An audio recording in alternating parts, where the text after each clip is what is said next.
So I've got my phone with the questions on. Let's get into the video.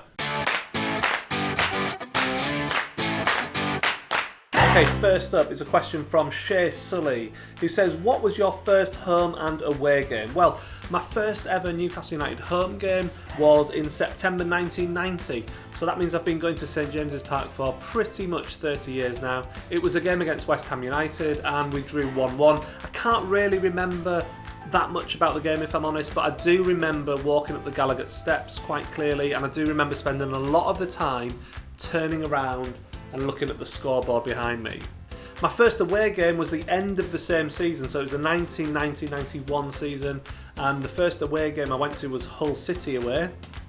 I'm guessing my dad chose that for my first away game because I live in Scarborough and Hull's like an hour away, so I guess it was probably a good choice for him to take me and my brother to that as an away game.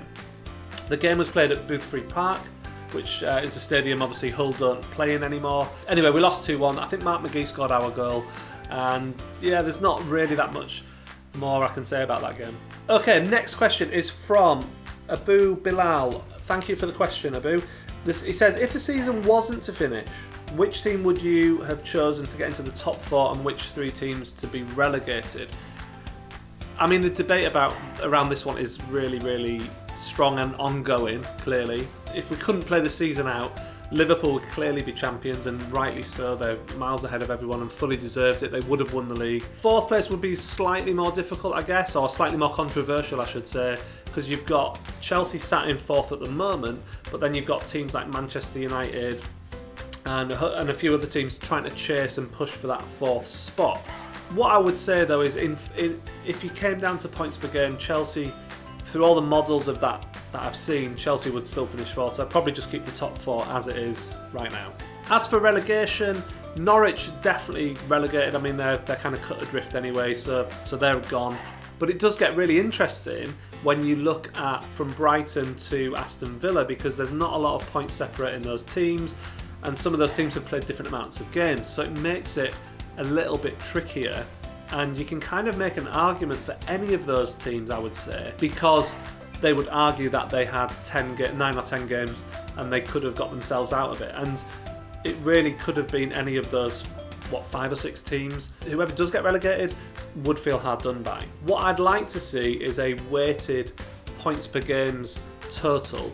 And the way I would do it is I would look at who the teams have played and work it out on a strength of schedule. So obviously, based on last season's finishing positions, if you played Man City because they were the champions, that's a harder game than if you played one of the newly promoted teams, and so there should be some kind of weighting on those games that you have played. Liam adds to this question. He says, what should happen to teams like Leeds and West Brom as well? Well, here's what I think should happen. Leeds and West Brom should be automatically promoted. I think they've kind of got enough of a cushion to, it wasn't 100% set in stone, but likely they would have gone up. The problem with the Championship comes down to the playoff slots, and if you could play the playoffs, I think that would be a good solution. However, the problem with that is, realistically, you could look down to maybe 12th or 13th place in the Championship, and you could argue that those teams would feel they have a chance of making the playoffs. So how do you decide who gets to the playoffs and who competes for the final Premier League slot? Because that would be open a massive can of worms. What I would do is I would just say, right, Fulham are 3rd and they're 4 points clear. They've shown that they're a strong team, and I would just promote Fulham along with Leeds and West Brom. There is no ideal solution. Anything you do is controversial and there will be teams upset, and if there was a perfect way of doing it, it would have been done by now. But the problem is there isn't, and so what do you do?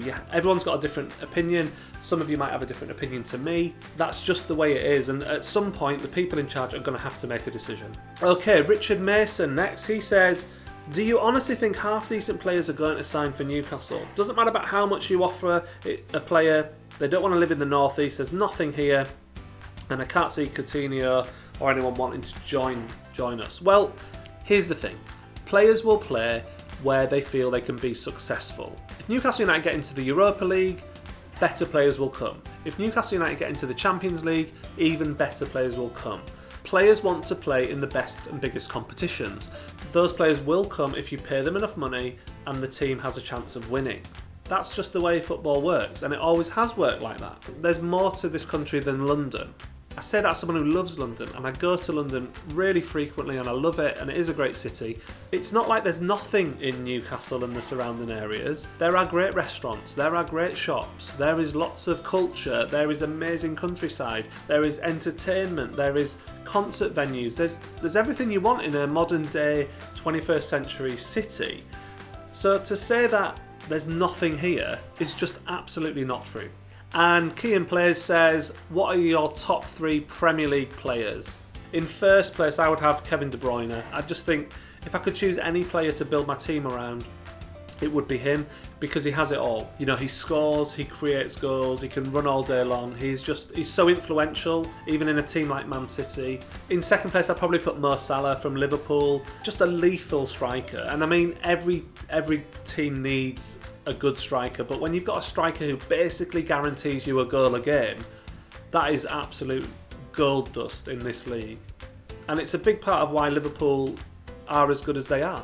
Not only does he score a lot of goals, but the fact that defenders have to worry about him helps the rest of his teammates around him. And he also chips in with a lot of assists as well. So yeah, he scores a lot, but he also creates a lot too, and that is huge for a striker. My third top Premier League player is Sergio Aguero. Now, maybe the stats more recently don't bear this out as much, but for me, he's, as I've mentioned in previous videos, he's a player that I've always loved watching, and I think that he's absolutely superb. When you just like watching a player from another team just because you know that they're quality. Okay, last question comes from NUFC Joe.